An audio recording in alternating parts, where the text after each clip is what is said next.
بسم اللہ الرحمن الرحیم۔ زکوٰۃ کے حوالے سے گفتگو چل رہی تھی۔ عام طور پر پائے جانے والے زکوٰۃیبل ایسٹس، یعنی وہ اثاثہ جات یا وہ اموال جن کے اوپر زکوٰۃ فرض ہوتی ہے، وہ عام طور پر 4 طرح کے ہوتے ہیں، جن کا ذکر پہلے ہو چکا ہے، لیکن ان میں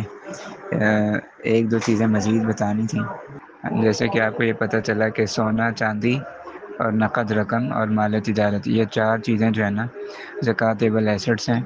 اور اس میں جو یاد رکھنے کی بات ہے وہ یہ کہ سونا چاہے کسی بھی شکل میں ہو، استعمال میں ہو یا نہ ہو، خالص ہو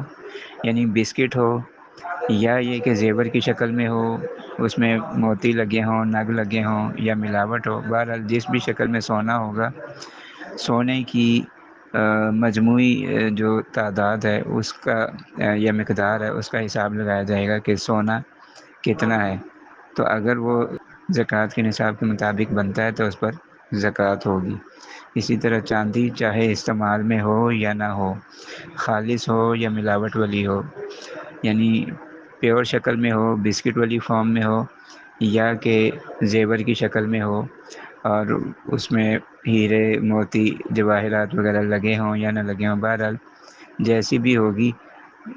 صرف چاندی کا اعتبار کیا جائے گا۔ اگر چاندی زکوٰۃ کے نصاب کو پہنچتی ہے تو اس کے اوپر بھی زکوٰۃ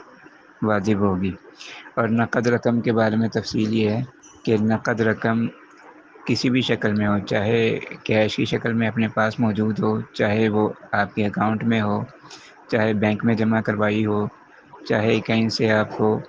ریسیویبلز ہیں، آپ کو پیسے ملنے ہیں، کہیں سے آپ نے کسی کو قرض دیا تھا وہ واپس نہیں ملا، یہ کاروبار کا قرض ہے جو آپ کو واپس ملنے کی قوی امید ہے، یعنی آپ کو یقین ہے کہ یہ پیسے مجھے واپس ملیں گے، چاہے آج ملیں چاہے سال بعد ملیں،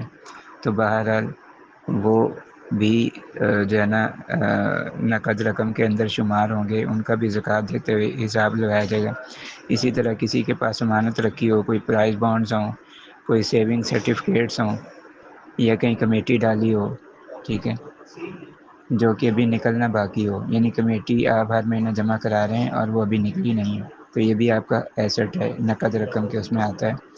تو بہرحال نقد رقم کسی بھی شکل میں ہو، آپ کے اوپر جو ہے نا وہ زکوٰۃ کیا ہوگی، واجب ہوگی، اس صورت میں جب کہ وہ نصاب کو پہنچتی ہو، باقی شرائط بھی پائی جاتی ہوں۔ اور آخری چیز یہ تھی کہ مال تجارت وہ کہلاتا ہے جو خریدا ہوا ہو اور جس میں یہ نیت ہو کہ میں نے اس کو فروخت کر کے نفع کمانا ہے، یعنی سیل کر کے پروفٹ حاصل کرنا ہے۔ اور نمبر 3 یہ ہے کہ یہ نیت آخر تک برقرار رہے، ایسا نہیں کہ درمیان، مثال کے طور پہ ایک شخص نے پلاٹ خریدا، شروع میں یہ تھا کہ جی وہ ایک تو خریدا گیا ہے، دوسرا یہ کہ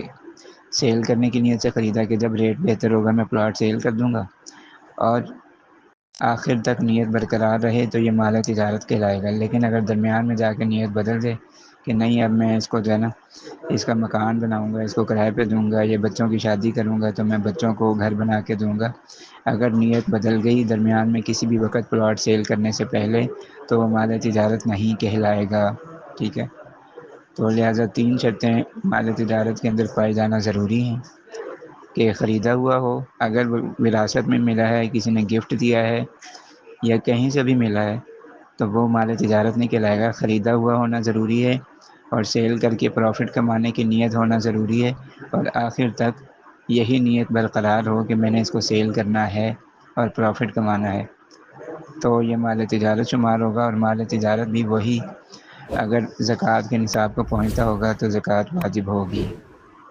اور زکوٰۃ کا نصاب میں پیچھے ذکر کر چکا ہوں، آپ وہاں پہ دیکھ سکتے ہیں۔